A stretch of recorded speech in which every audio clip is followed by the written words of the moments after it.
Hey everybody, Barry here again. Got some stuff going on with Desperado. If you've seen some of the shorts and videos I've posted lately, it's been running really weird, and I've got some cylinders that seem really lean, and when I richen up the fuel, it just acts like a dog, so I think I have a lot of imbalance going on.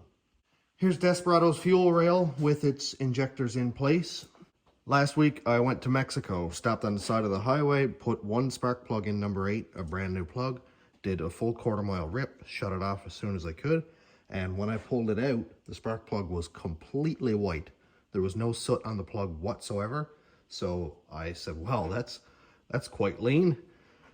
On the opposite side, on number 7, was the piston that I broke a little while ago, so I thought, well, maybe lean has been causing my issues. My wideband reads like 11.5, perfectly fine, everything is good on a long run. I've got the logs to prove it, but this cylinder was lean, and I assume this one was too. So I pulled the injector rail out, made up my sketchy flow bench here, and I'm gonna do a test now.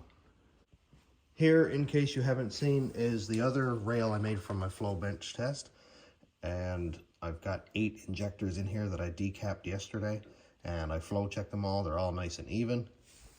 This one has an O-ring leaking up here because I must have torn it when I put it in. I did have that issue with these rails, so I'll get some Vaseline or something and make sure I grease them up real good before I put them in. And I'll change that one broken O-ring. But before I ramble too much, let's do this test. I expect to see imbalancing. I expect to see probably leaking injectors, but never know till you know. If anybody hasn't seen this setup, I've got a battery here, fuel rail. This one has a regulator built into the rail, so it's nice and easy. As soon as I put pressure on, it holds 50 psi. Pressure in return, go down here to this bottle, which I have a fuel pump in there, and it's just nice and simple. 2 wires for the fuel pump, and then 2 wires for the injectors.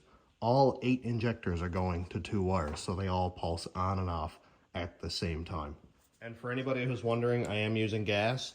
I was gonna buy mineral spirits, but it was like $18 for a quart, and a liter of gas here is like $1.80, so yeah, I'll just risk it.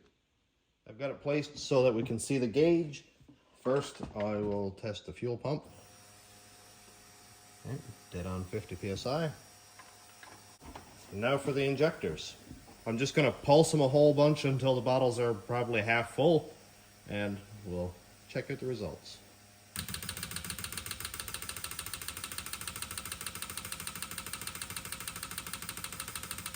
I'm really hoping to see that I've got 1 or 2 bottles that are less full.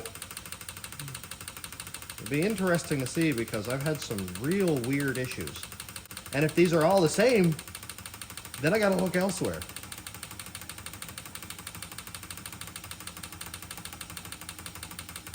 Gonna keep going until they're probably half full. That way we can see any major differences.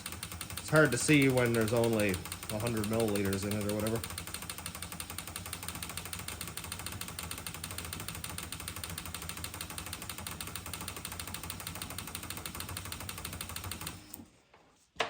And that should do it. Okay, and I'm also going to leave the injector rail pressurized as it is to see if I have any leaking injectors, because I also have hard starting issues. Yeah, I've got the jars lined up. Now this is going to be kind of confusing, but we got 1, 3, 5, 7, 2, 4, 6, and 8. It doesn't seem quite as bad as I was expecting, which is kind of disheartening because I was expecting one to be like down really bad. So that really doesn't tell me a whole lot. I guess I'll have to wait and see if my injectors are leaking. While I'm editing this, I zoomed in on the picture and I had to take a screenshot and come back and record over.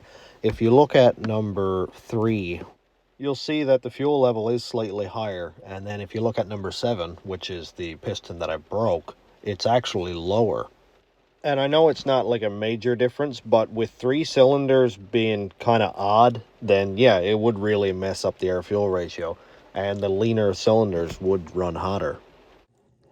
Don't see anything right away.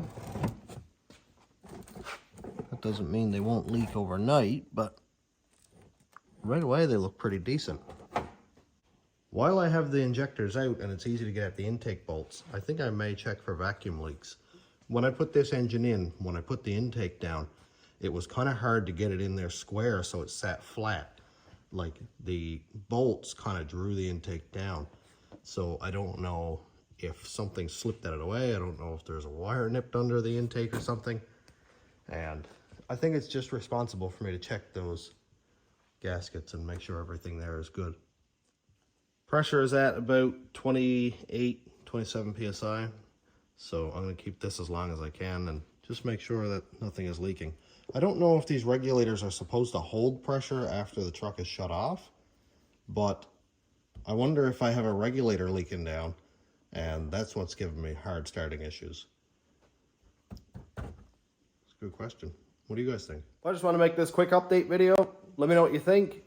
I'm going to go check out those intake gaskets off camera. I'll update when I find something. But I'm all done for today. Thanks for watching. Have a great day, everybody.